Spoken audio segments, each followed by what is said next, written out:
Dear viewers, আসসালামু আলাইকুম। স্বাগত জানাচ্ছি ফ্রান্স বনাম ইংল্যান্ডের মধ্যকার খেলাটি দেখার জন্য।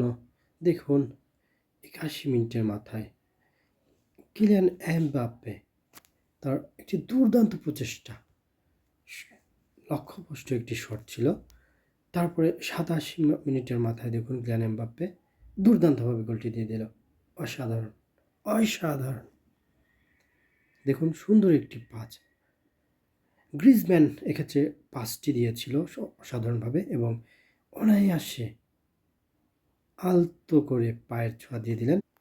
স্পর্শে ম্যাচটি জয়ী হয়ে গেলেন এবং কিলিয়ান এমবাপ্পের ক্ষেত্রে ম্যান অফ দ্য ম্যাচ হিসাবে ঘোষিত হলেন। দেখুন, খেলার ফলাফল ইংল্যান্ড ০, ফ্রান্স ১। এই ছিল খেলার ফলাফল। অনবদ্য ইনিংসটিতে ৬৭% বল পজিশনে ছিল ফ্রান্স। এছাড়াও পাসিংয়ে ছিল ১১৩, সাকসেসফুল পাস ৯৯, ইন্টারসেপশন ২০। অসাধারণ!